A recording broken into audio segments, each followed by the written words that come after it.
Namaste Trump. India has pulled out all the stops to give the visiting US president the type of stadium event that he revels in. But does Trump's on-stage appearance with Indian Prime Minister Narendra Modi suggest a meeting of minds or perhaps egos? I'm Femi OK and you're in the stream. Send your thoughts for today's show through Twitter and YouTube.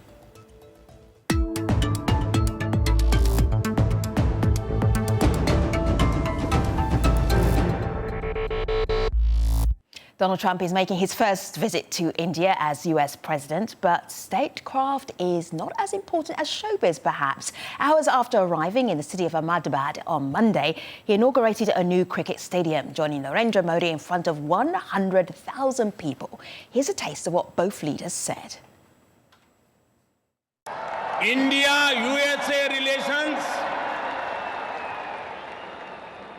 are no longer just another partnership. It is a far greater and closer relationship. America loves India, America respects India, and America will always be faithful and loyal friends to the Indian people. But the visit has divided opinion on social media, a platform that both leaders are expert at navigating. Hashtags for Trump's visit range from Namaste Trump, Trump India visit, to India reject Trump visit. Even before Trump landed, there was criticism that poor areas of Ahmedabad were being hidden by walls along the route to the stadium. But others in the region say that Trump is the first US president to deliver such a huge speech in front of so many Indian people. One member of our online community, however, says the trip is little more than a public relations exercise, and opposition politicians have also weighed in. Indian market is the biggest target of American imperialist power, and here Modi, the Prime Minister, instead of standing up for our own country's interests, succumbing to the pressures of US administration. For more on Trump's visit, we are joined from Ahmedabad by Elizabeth Puranam. She's Al Jazeera's India correspondent. Right here in the studio, we have Kimberly Halkett, Al Jazeera's White House correspondent, and Sadanand Dume is a columnist at Wall Street Journal. Hello, everybody. It's really good to have you. Elizabeth, let's start off. You are there in Ahmedabad. Those instant reactions to what it was like to see President Trump enter a stadium with so many Indians in there cheering for him. Well, Femi, it was really quite something, not just to see. I think there were at least 110,000 people in that stadium. That is how many people can fit. But we've heard even, larger numbers, up to 125,000, perhaps the biggest crowd to greet President Trump outside of the United States. But as much of a spectacle as the crowd was, for me, it was really something to see the look on President Trump's face, the sheer happiness on his face before he addressed that crowd. Because, this is a president, as you mentioned, who does love these big stadium events. And, he certainly got that. We've been here for the last few days before his arrival. And even before he got to the stadium, Femi, he would have been met by billboards every few meters, certainly in the city center, with his face on them. So it's really, there was an actual red carpet at the airport, and in every way, Gujarat and India has really laid out the red carpet for President Trump. Yeah, this is definitely, I think, in your intro there, you talked about this being a public relations exercise. That's exactly what it is, because we're pretty much expecting there's not going to be a trade deal that's going to be signed. This is something that Donald Trump had hinted at. We certainly saw a deal with regard to sort of closing or inking a deal on $3 billion in defense. But in terms of something broader, it's not really materializing, right? So what this comes down to is a lot of pomp and pageantry, and crowd size is very important. But these are crowds that this president has never seen in the United States. I mean, possibly 3 to 4 times larger. So this is a very expensive, colorful, pre-election campaign effort for U.S. President Donald Trump, who's trying to win re-election. Look, the one thing that India is really good at delivering is lots of people. And India has delivered lots of people. Yes. I don't think that we can say that the sort of visit is only about symbolism and not about substance. And the reason is that in many ways, foreign policy symbolism does matter. Okay. The fact is that this is the President of the United States. He does not like to travel a lot. He has traveled halfway across the world, and he's gotten out of his car and gone straight to this stadium where he stood hand in hand with the Indian Prime Minister. That is sending a foreign policy message, and the message is aimed, I think, first and foremost at China. It shows the importance of India and how the importance of India has risen in US foreign policy. Every US president since Bill Clinton has been to India. There's a reason for that, right? It's because India's own weight is being felt more. I do take the larger point that, look, we can have sort of, you can go into these visits and get more out of them or get less out of them. But I don't think it's, I don't think that this is confined to the pageantry, because the pageantry itself is sending a signal. Elizabeth, But I think, yeah, go ahead, Elizabeth. yeah. Well, I was just going to say that I think we'll have to wait and see what comes out of those bilateral meetings tomorrow. But there are so many questions being asked, certainly by those who aren't blatant government supporters. Why did he travel so far for a 36-hour visit when none of the really big sticking points in this relationship, trade is the biggest one, when they're not expected to make any progress on that. They're not expected to make any progress on the visas for Indians who travel to the United States, for their big differences that they have on the pharmaceutical industry. So really, people are wondering if there is... Can I just jump into that quickly? Okay, and then I need to do a follow-up. Yeah, so let me quickly jump in. Look, essentially you have three traditional pillars of the US-India relationship. You've got the trade and economics, you've got the strategic and defense ties, and then you've got values and democracy. There's no question that 2 out of those 3 legs have been weakened in recent years. We're not getting a trade deal, even though overall trade volumes have risen. We're not getting a trade deal when there are these trade disputes. And it's also true that on the democratic values side, there's been diminution. However, you've got to be fair and acknowledge that on the defense side, the relationship has actually deepened. You're going to see this deal signed for $2.6 billion with the force for US helicopters. You have seen India sign a series of these so-called foundational agreements which deepen cooperation between the militaries. So what you're seeing really is a relationship that in the Obama era was kind of more balanced. It had these 3 legs. In the Trump era, it's become much more about defense and strategic cooperation. However, that defense and strategic cooperation has deepened. All right, Kimberly, if I may, let me just put in this little quote from President Trump where he was talking about the arms deal that is going to happen with India. So let's have a look and let's have a listen. As we continue to build our defense cooperation, the United States looks forward to providing India with some of the best and most feared military equipment on the planet. We make the greatest weapons ever made: airplanes, missiles, rockets, ships. We make the best, and we're dealing now with India. But this includes advanced air defense systems and armed and unarmed aerial vehicles. Is this a case of just, we've got to say something? Exactly. That's what I'm kind of pulling my hair out about right now. I mean, come on, let's not just take everything that's spoon-fed to us. I mean, the bottom line is the White House was suggesting, Trump was suggesting a very big deal is coming. It's not happening on this trip. Yes, there's certainly the counterweight to China is important. Let me just finish my point.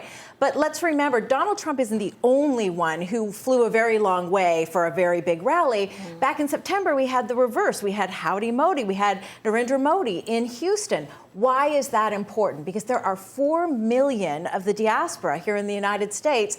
80% of them did not vote for Donald Trump last election.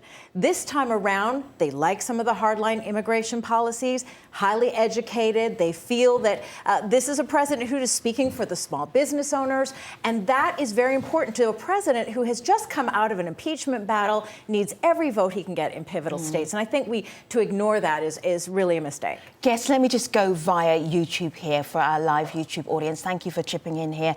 Wanda Proc says, Trump loves attention. It's all a political stunt by Trump to win the Indian vote. Is that even possible? Can Trump win votes by going to Ahmedabad? Like, short answer is we don't know. Color me skeptical.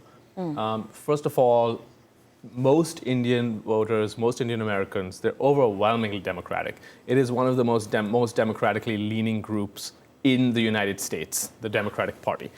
Number two, many of them, the vast majority in fact, live in very solidly blue states. They live in places like California, New Jersey, New York. Now, it's possible that Trump thinks he can make these inroads. I'm not ruling that out. On the trade deal, there was never a big trade deal on the cards. Trump says big because he calls everything big. That's just how he speaks. Absolutely. It was a very modest deal that they were trying to hammer out. Apparently, they got close enough, but they were not able to get to even this sort of very kind of, they were not able to cross the finishing line even with this I think it's interesting. He's met his opponent. It's sort of a mirror of him, a tough negotiator. He's even said he's a very tough negotiator. And, you have a sort of, without getting into the weeds on trade policy, you basically have both of these countries in many ways moving away from the era of globalization. You have both these countries that are raising tariffs. And so it's harder and harder for them to get to any kind of, trade, to get to a trade deal. But I do want to stress that the strategic significance of the visit still holds. Elizabeth, I'm just looking at Narendra Modi's social media and also President Trump's social media. In this, they are very alike because they love Twitter. So this is what Prime Minister Modi shared. And you can tell that there's this genuine, what should I say, companionship between the two. There's hand-holding, there's bear hugs, compliments, you're the greatest, no, you're the greatest. And Trump was also, his team are also relishing the crowds and what it means for Trump to be in India. How alike do you think those two leaders are? Well, they're very alike in that they are populist leaders. They are more right-wing leaders. They are masters of using technology. And if I can just go back to the point earlier about, Indian Americans, about whether Trump can get some of them to change their mind from the way that they usually vote, which is, 70%, I think, of Indian Americans in the last election voted for Hillary Clinton. Well, this time round, they don't have Hillary Clinton. There are a lot of Indian Americans that do like Prime Minister Modi, and Indian Americans and even Indians, in fact, who like Modi, like Trump. And they don't have Clinton. It is... And so this time, I think Trump does see an opportunity, and he is going for it there. I think this is sort of going on a different tangent, but I think another thing that we need to bring up is the fact that how controversial Modi is. We've talked about, they're both great negotiators, they're very popular, but they also are magnets for criticism. We have to bring up sort of the criticism that Modi has received over Kashmir, the cutting off the internet. I think it's month 4 now. Donald Trump has received similar criticisms for some of these same hardline policies. And so it's kind of ironic that in the midst of all of this, that we're talking about Donald Trump wanting to go there, he wants to win these votes, but it could blow back as well. I think that it probably won't in the United States because most Americans aren't that well informed about these policies, but he does gravitate to these hardline leaders, whether it's Narendra Modi, whether it's Recep Tayyip Erdogan, whether it's Vladimir Putin, whether it's Chinese President Xi. He calls them all his friends. Yeah. So I'm just wondering about the way that the two leaders approach terrorism, and that seems to align them very much so. So let me just play another clip from the stadium speech and hear what President Trump says about terrorism and see if that really aligns with how Prime Minister Modi thinks about a terrorist threat. Let's have a look. The United States and India are also firmly united in our ironclad resolve to defend our citizens from the threat of radical Islamic terrorism.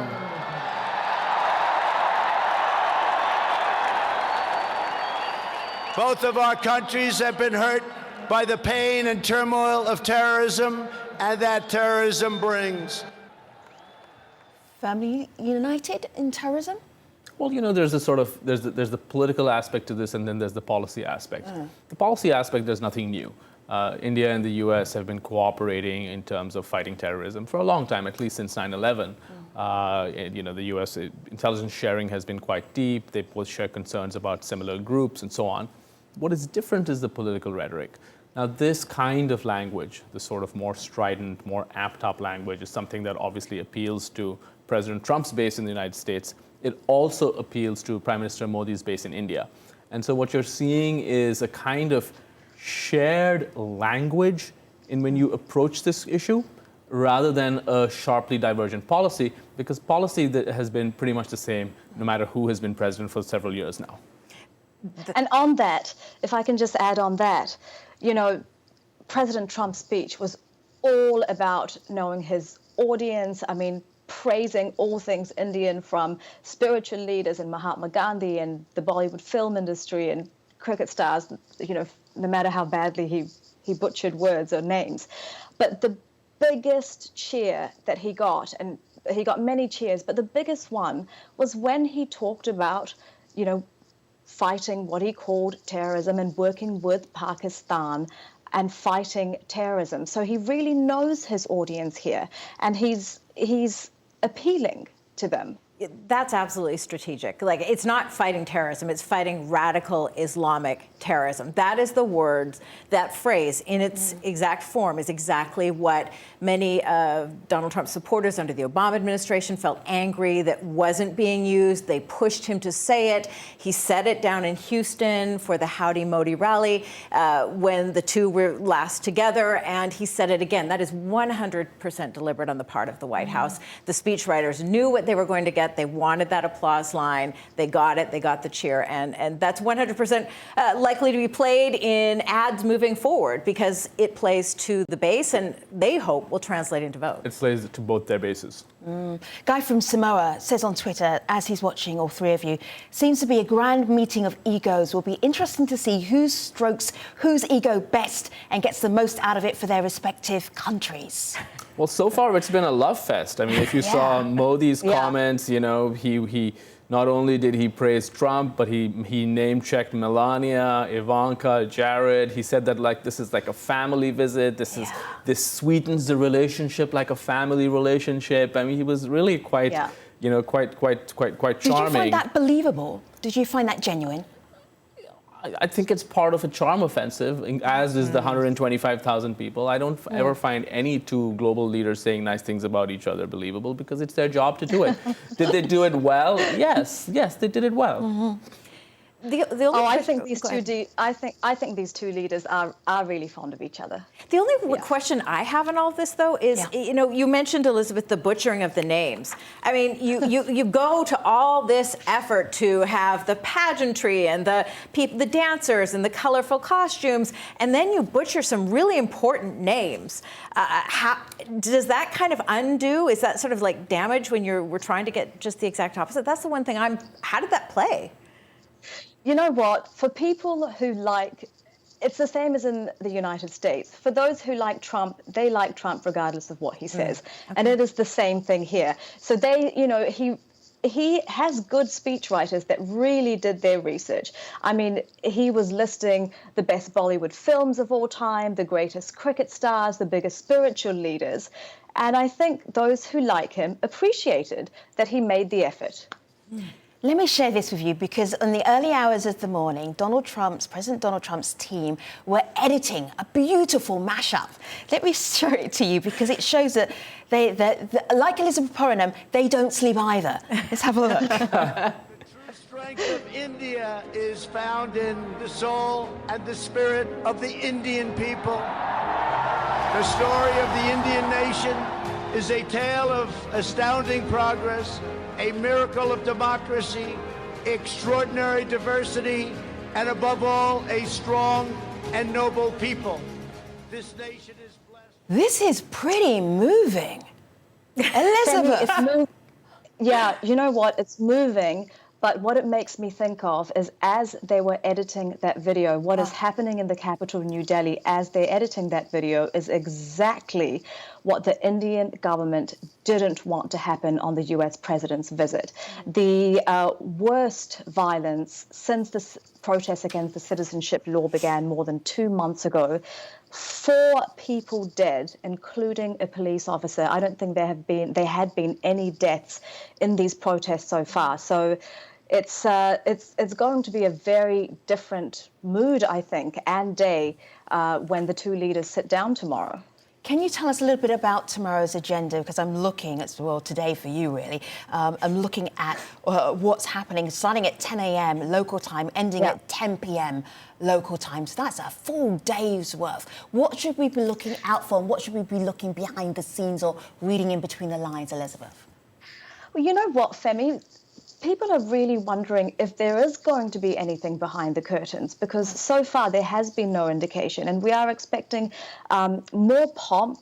The US president is meeting the Indian president, and then he's holding these bilateral meetings with Prime Minister Modi and different business leaders. Again, President Trump announced, the big $3 billion defense deal today. So we're not sure what else will be said at the press conference, and he is making, even though he went to Mahatma Gandhi's home in Ahmedabad today, Gujarat is where Mahatma Gandhi is from. He's going to another memorial for Mahatma Gandhi in the capital, New Delhi. But I'll be interested to see if any of that program tomorrow will be curtailed because of the real violence. I mean, there are parts of New Delhi, the northeast, that are literally burning right now, that are on fire because of rioting.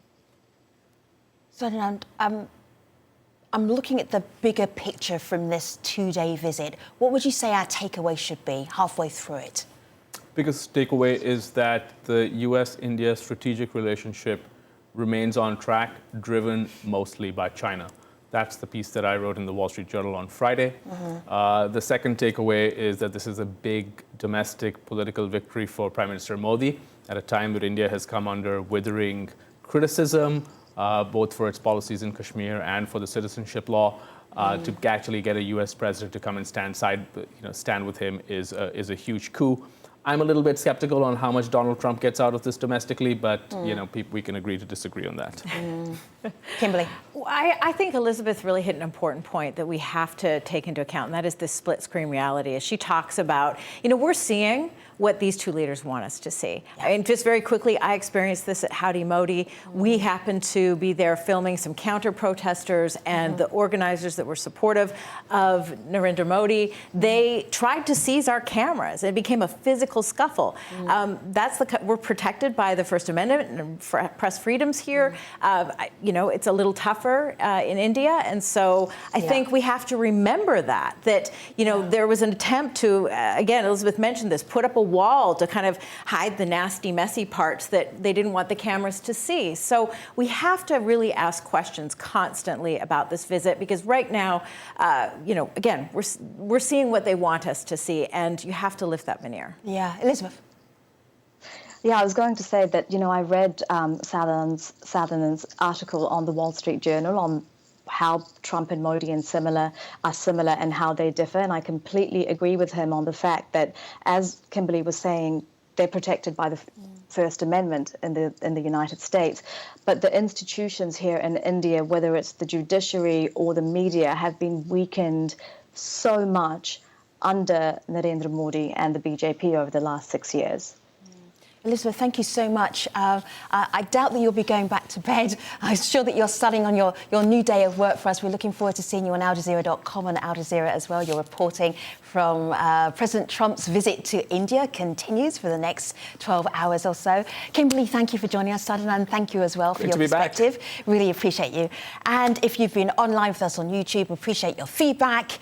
And I will see you again online at ajstream. Bye for now.